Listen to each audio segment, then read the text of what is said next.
교육이라는 관점에서 좀 이 문제를 좀 보려고 합니다.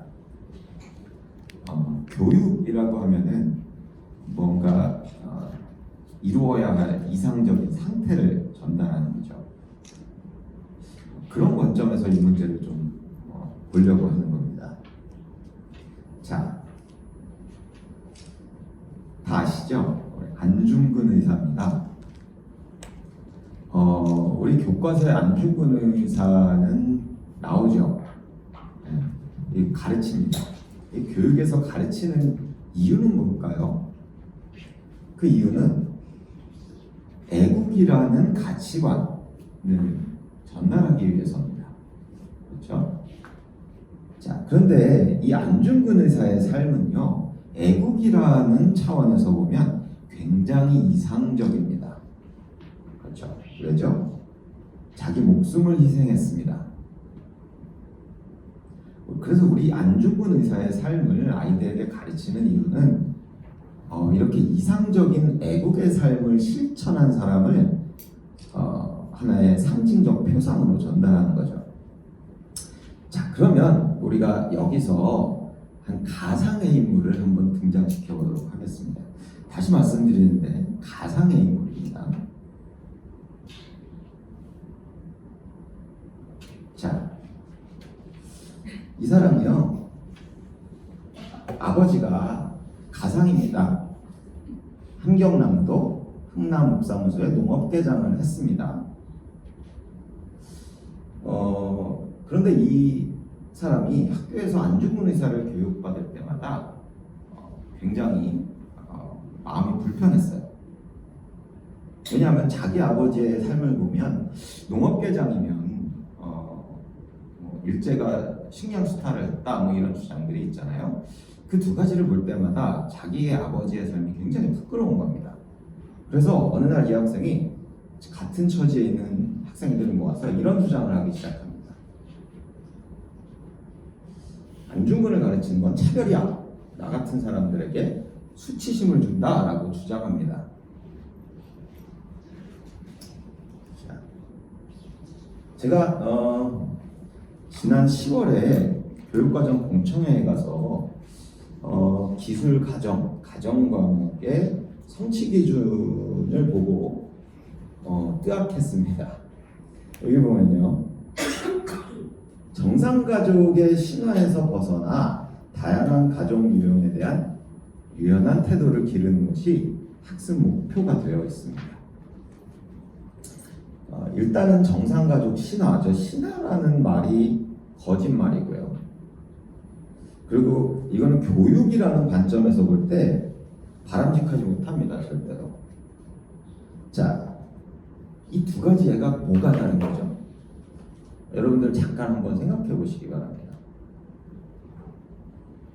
안중근을 가르치는 것이 차별이라는 주장과 정상가족의 신화를 전달하는 것이 차별이라는 그런 주장이 어떻게 다른 걸까요? 자, 다시 한번 돌아가서 우리 교육의 의미를 왜 하는가에 대해서 좀 이야기를 해보도록 하겠습니다. 요새 공교육 무용론이 솔솔 나오고 있죠. 그 근거는 뭐냐면은 사교육 시장에서 전달받는 지식이 훨씬 더 질적으로 우수하다는 겁니다. 공교육 시키지 말라는 겁니다. 그래서 국가 세금 쓰지 말고 사교육 바우처를 주든지 해가지고 대체해라, 이런 주장도 나오고 있어요. 근데 여러분 여기 찬성하시나요? 만약에 찬성하지 않으신다면 그 이유는 아마 이걸 겁니다. 공교육이 사교육 시장에 비해서 전달되는 지식의 질이 떨어짐에도 불구하고 공교육을 시켜야 하는 이유는 사회 구성원으로 살아가는 데 필요한 어떤 사회 공동의 가치, 또 그에 따른 도덕적 기대를 전달하기 위한 겁니다. 안 그러면 공교육기관은 없어도 됩니다. 우리가 공교육의 목적을 국민통합의 지향점을 제시한다 그러는데요. 이 지향점이 바로 우리 공통의 가치관, 그것이 내용이 됩니다. 우리는 그것이 다 옳다고 믿어야 합니다. 자, 그러면 우리가 지향점으로서 아까 가정과목이었는데요. 각 개별 과목은 지향하는 점이 다 다르겠죠. 그죠? 체육은 열심히 운동해갖고 건강하게 하는 것이 지향적이고요. 그죠? 근데 가정 과목에서는 이상적인 가족 형태를 알려주는 것이 교육의 목적이 되어야 됩니다. 그죠? 근데 이상적이라는 건요, 어떤 기준이 있어야 돼요. 모든 것이 완벽한 건 있을 수 없기 때문에 어떤 가정이라고 하는 거에 어떤 기준을 가지고 이상적인 형태를 이야기해야 합니다. 그런데 가족기본법 제32조는 가족을 어떻게 정의하냐면 구성원의 일상적인 부양, 양육, 보호, 교육 등이 이루어지는 생활 단위를 말한다. 이렇게 돼 있어요. 자, 그러면 이상적인 가족 형태는 저 네 가지의 기능을 수행하기에 적합하고 효율적이고 효과적인 그런 형태여야 합니다. 맞죠? 자, 그런데요, 우리가 가족이 저 네 가지를 다 동일한 정도로 담당하는 것보다는 자신의 욕구와 능력에 따라서 더 잘하는, 그리고 더 원하는 일을 담당하는 것이 효율적인 분업의 형태겠죠. 자, 그러면 우리가 이 욕구와 능력이라는 차원에서 이 네 가지의 기능을 누가 무엇을 어떻게 분업을 하는 것이 가장 효율적이고 효과적이겠다는 것 생각해 보도록 하겠습니다. 자, 아버지는 남성이고 어머니는 여성이죠. 그걸 좀 확실하게 하고 싶어요. 자, 그러면은 남성과 여성의 어떤 행동 패턴의 차이, 그리고 능력 차이를 좀 한번 본다고 생각하시면 될 겁니다. 자, 욕구, 아까 욕구, 자기가 원하는 거, 하고 싶은 걸 해야 더 잘하겠죠. 그죠? 동기도 강화될 거고요. 자, 욕구는 이제 감정이 주를 이루죠. 아, 나 하고 싶어, 원해. 근데요, 우리 욕구라고 하는 거는요, 호르몬의 작용입니다. 호르몬이 굉장히 큰 영향을 미치죠. 생리학, 피지올로지라고 합니다. 호르몬의 작용을. 그러니까 생리학적인 걸 좀 봐야 됩니다. 그리고 또 하나는 능력도 있는데요. 이 능력이라고 하는 거는 타고난 것도 있습니다. 그렇죠? 근데 타고난 것도 욕구의 영향을 받습니다. 왜냐하면 욕구는 내가 하고 싶다는 건데, 그 무언가를 하고 싶어야지 이게 반복이 되죠. 그럼 반복이 되면 계속 내 뉴런이 신호 전달하는 게 빨라집니다. 그래서 더 빨리 할 수 있습니다. 그게 능력이 개발되는 거죠. 그리고 또 무언가를 했을 때 잘 되면 그 잘된 성과가 나한테 강화를 줍니다. reinforcement. 이거 다시 해라고 하는 그런 말하자면 일종의 강화를 시키죠. 그러면 계속 학습이 돼서 능력이 발달되는 겁니다. 그리고 또 하나는요, 남자와 여자가 해부학적 특성이 굉장히 두드러집니다. 뭐 이거는 다 아실 거예요. 신체 활동의 능력은 다르죠. 근육량도 남자가 훨씬 많고, 골격의 크기, 무게, 당연히 남자가 더 높죠. 자, 그럼 이런 것들을 고려해야 됩니다. 그렇죠? 욕구와 능력. 자, 우리 생리학을 먼저 이야기를 해볼게요. 우리가 흔히 남성 호르몬, 여성 호르몬 하면 테스토스테론이랑 에스트로겐 두 가지를 얘기하는데, 그 외에 남자에게 많이 분비되는 것은 바소프레신입니다. 그리고 여성에게는요, 옥시토신이 남성보다 훨씬 더 많이 분비됩니다. 근데 이 바소프레신과 옥시토신은요, 모두 다 보호 본능이라는 걸 일으킵니다. 근데 보호 본능이 색깔이 다릅니다. 남성의 보호 본능은 뭐냐면요, 자신의 어떤 소유하고 연관이 돼요. 내 소유를 보호하고자 하는 그런 욕구입니다. 그래서 이 동물의 세계를 보시면 무리 생활을 하는 동물을 보면요, 사자 같은 경우에 사냥을 누가 하는지 아세요? 암컷이 할까요? 수컷이 할까요? 암컷이 한다 그러더라고요. 그럼 수컷은 뭐해? 힘도 센데. 수컷은요, 외부의 적으로부터 보호하는 역할을 합니다. 그러니까 동물들은 영역 표시를 다 하잖아요. 누가 침범하면 수컷 대장이 가갖고 싸워서 물리칩니다. 이런 게 바소프레신의 영향일 겁니다. 자, 여성의 보호 본능은요 옥시토신에 의해서 그 성격이 규정됩니다. 옥시토신은요 보호 본능인데 이거는 성격이 어떤 거냐면은 작고 연약한 것에 대한 연민입니다. 제가 강아지를 2마리 키우는데요. 첫 번째 강아지는 그냥 하도 제 와이프가 원해가지고 갔는데, 두 번째는 이제 근처에 갔다가 한 번만 보러 가자 그래가지고 딱 갔는데, 어떤 조그만 강아지가 하나 있으니까 그 반응이, 저도 귀여웠어요. 조그맣고 귀엽잖아요. 그래서 막 귀엽구나 하는데 제 와이프는 어머머 귀여워 어머 어떻게 이렇습니다. 그러니까 반응이 저보다 훨씬 높아요. 이거는 뭐냐면은 작고 귀여운 대상에 대한 연면은 여성이 훨씬 큽니다. 옥시토신 때문이에요. 자, 그리고 또 뭐가 있냐면요, 옥시토신은 감정 교류에 대한 욕구를 증가시킵니다. 그러니까 남성에게 옥시토신을 투여하고 나서 자기 친구한테 나 어제 여자친구랑 싸웠어 라는 말을 들었다 라는 가상의 상황을 주고 얘가 도대체 무슨 뜻일까 이거를 해석하라 그러면요, 옥시토신을 투여받은 남성은 나 지금 도와줘 이렇게 듣거나 아니면은 그러니까 이런 감정 교류로 해석을 해요. 그거를 내가 도와달라는 어떤 그런 거, 내가 감정을 나누고 싶어, 그런 비율이 많아집니다. 근데 옥시토신을 투여받지 않은 남자는요, 그냥 factual content, 그냥 나 어제 싸웠어 라거나 아니면 야 우리 친해 너랑 난 여자친구 얘기도 할 수 있어 뭐 이런 식으로 전형적인 남자식으로 받아들이는데, 옥시토신을 투여받고 나면은 나 좀 도와줘 이런 어떤 도움을 호소하는 말로 받아들이는 겁니다. 실제 실험을 해봤는데. 자, 그러면 이제 아동의 입장에서 한번 생각을 해보겠습니다.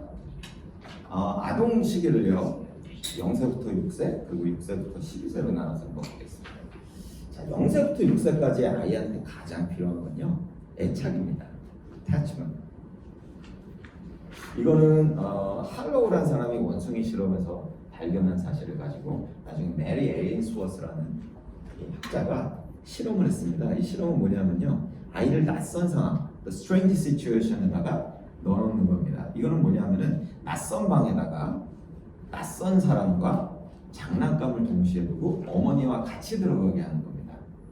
그러면 이 당시 이런 상황에서 아이들은 두 가지의 욕구에서 굉장히 갈등을 느낍니다. 딜레마를 느낍니다. 하나는 그 당시 아이들, 그 시기의 아이들은 그 장난감을 보면 호기심이 발동합니다.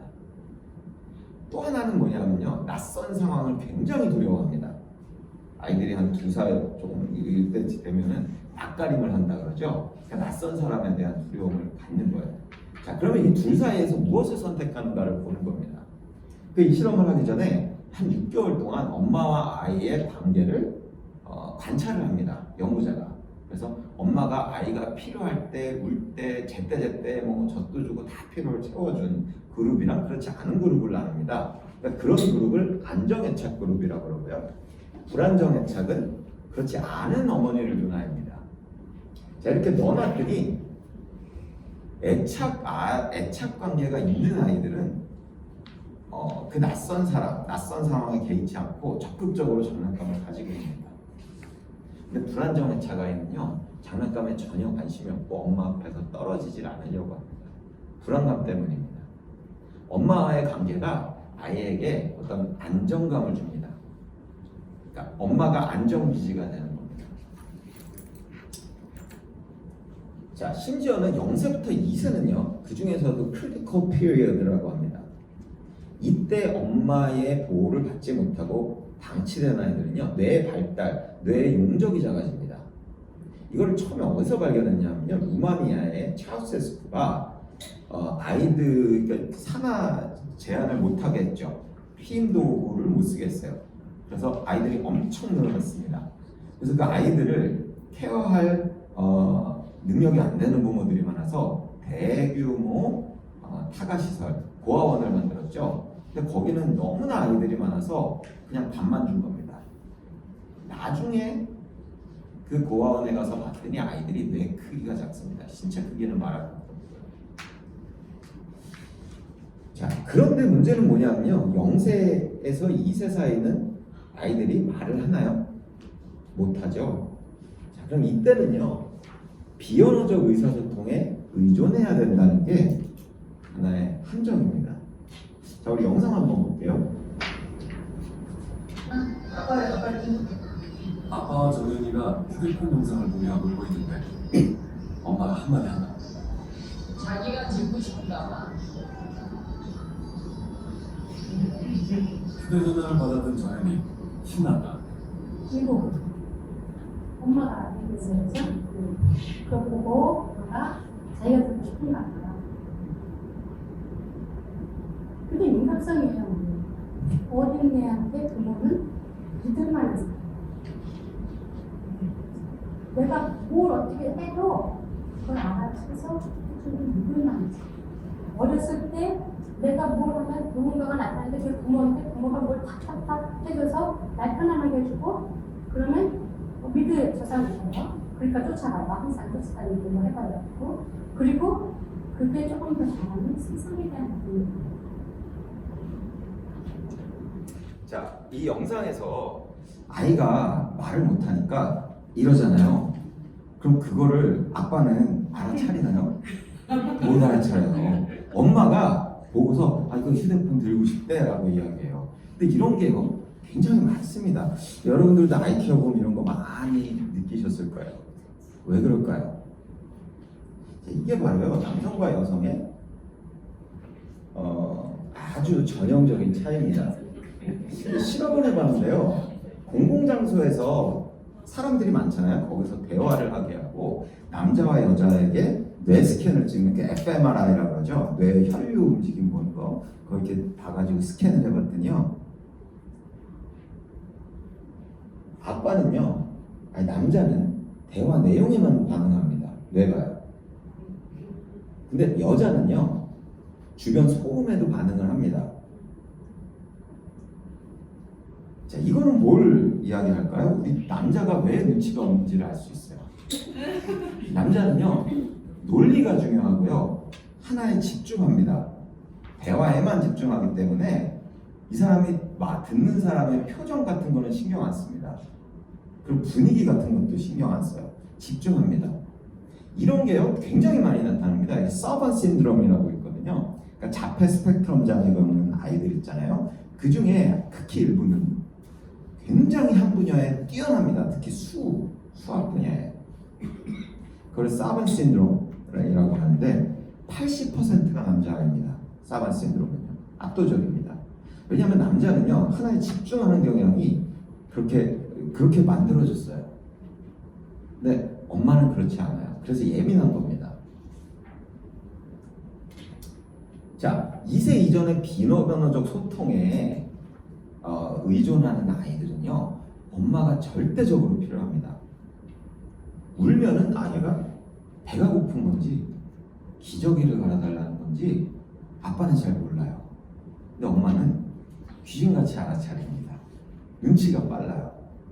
자, 그리고요 2세 이후 6세까지는요 이 논리적 설명은 별로 필요하지 않습니다. 이 당시에는, 이 시기에는요 감정적 교류를 통한 정서적 피로를 채워주는 게 아직 훨씬 중요한 때입니다. 아까 옥시토신을 하면은 분비하면 남자들도 어떻게 된다고요? 아이가 뭔가 나한테 뭔가를 고통을 호소하고 도움을 청하려는구나 해석하게 만든다고 했죠. 엄마의 옥시토신이 가장 능력을 발휘할 때입니다. 자, 그러면 6세 이후의 아동기는요 이거는 키워드가 뭐냐면 두 가지입니다. 하나는 사회화예요. 그리고 또 하나는 탐험입니다. 자, 사회화는 뭐냐면요. 가족 안에서는 자기가 말하자면 사랑만 받는, 무조건적인 사랑만 받는 존재였잖아요. 근데 밖에 나가서 타인들과 생활을 하다 보면 형식적이고 비인격적인 인간관계를 이제 시작하고 그 가운데서 어떻게 행동하는지를 배워야 됩니다.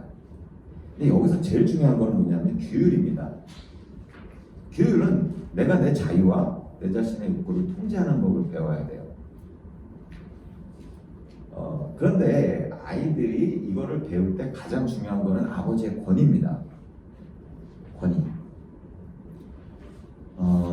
실제로 아버지가 부재한 아이들 보면요, 2차 사회화 과정 학교에서 이제 이런 형식적 인간관계를 맺을 때 남자아이 같은 경우 외물화의 행동이라고 그러는데 externalizing behavior하고 공격성이 굉장히 많이 나타나고요.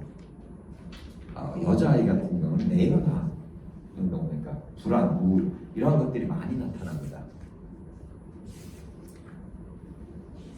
근데 왜 아버지가? 엄마는 안 되나요? 엄마는 권위가 있으면 안 되나요?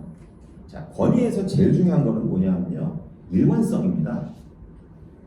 어떤 원칙을 정하고 그 원칙대로 집행하는 것인데 감정을 통제해야 돼요.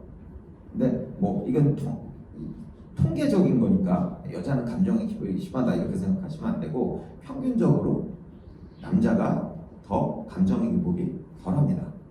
그래서 싱글맘들을 보면은 이제 권위를 세울 때 어떤 걸 많이 관찰되냐면은 스트레스 상황이잖아요. 세상이 험한데 싱글맘으로 살아가다 보면 감정 기복 때문에 어떨 때는 자기가 권위를 지켜야 돼 하고 강압적으로 하다가 또 어떨 때는 굉장히 너무나 반대해져요. 왔다 갔다 하는 거예요. 그러다 보니까 아이한테 무엇이 왜 중요한지를 전달하기보다 눈치 보고 뭐 이런 게 아이한테 어떤 정치적인 행동이 강화되는 영향이 나타납니다.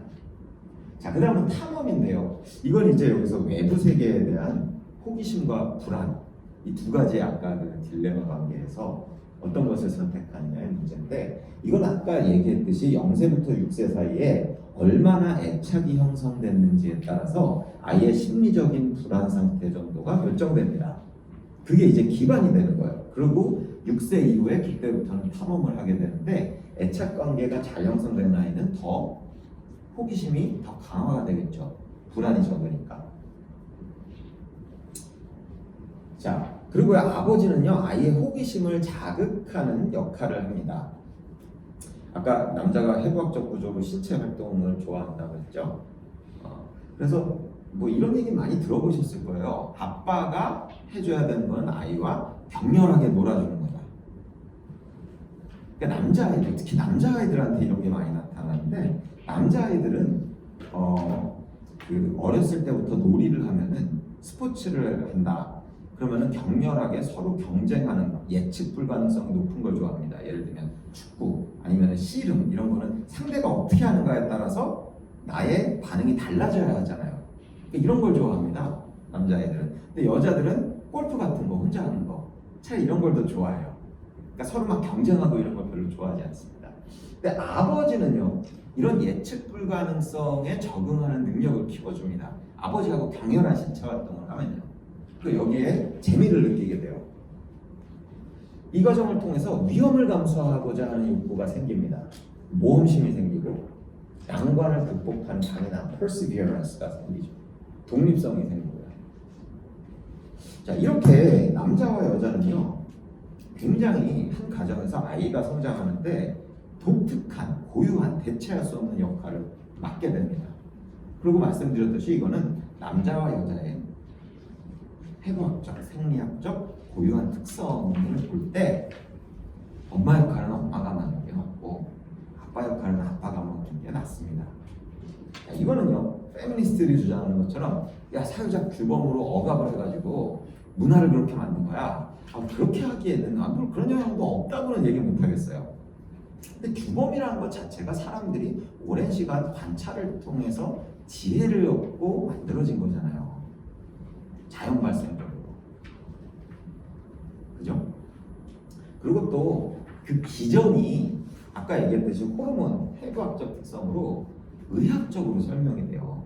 사회학에서는 규범으로 억압했다 얘기가 될지 모르겠는데, 우리 객관적 관찰로 지금까지 의학 발달이 쌓이면서 객관적으로 발전된 생리학적, 해부학적 차이는 어떻게 설명하려고 그러십니까? 자, 지금 이게 한 얘기고요.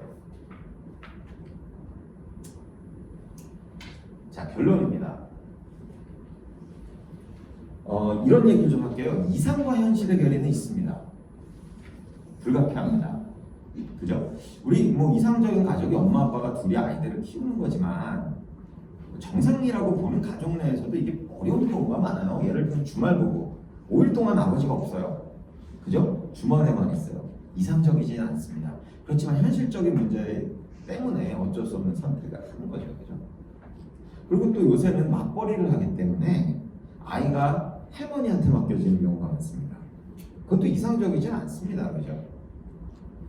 그렇지만 우리가 그 사람들을 위해서 이상적인 가족이 무엇인가를 가르치는 게 차별이라고 말한다면 이것은 아이들의 미래에 대한 폭력 행위입니다. 왜냐하면 그 아이들이 나중에 자라서 이상적인 가족을 만들 수 있는 기회는 줘야 되잖아요. 방향성은 제시해야 되지 않을까요? 그죠? 이게 교육이라면 교육에서 정상가족의 신화를 버리라고 하는 거는 일단 신화라는 말 자체가 과학적 근거가 없는 속설이라는 뜻이거든요. 학계에서는 아니잖아요. 지금 다 보셨잖아요. 그죠? 그러면 이거를까지 막 버려가면서 가르치는 거는 이거는 교육이 아니라 세뇌입니다. 세뇌. 이념 세뇌입니다.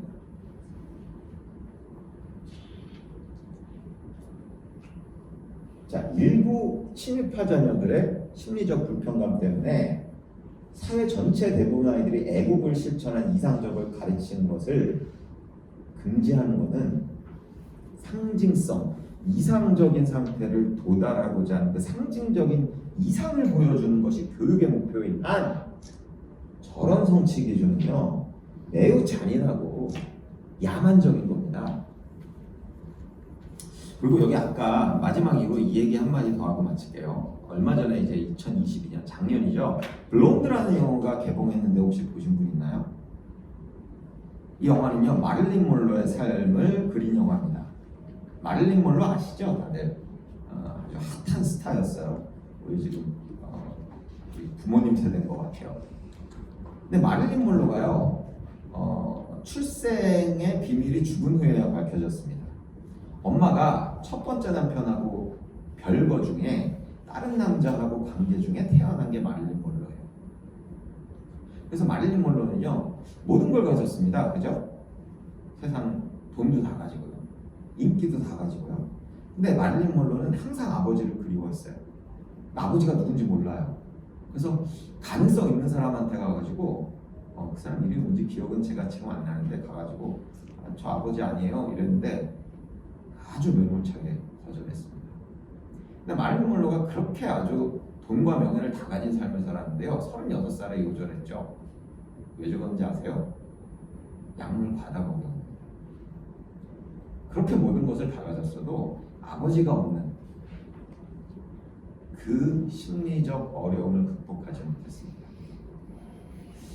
자, 우리 이렇게 정상가족 신화를 버리라고 하면 우리 아이들의 삶이 행복해질까?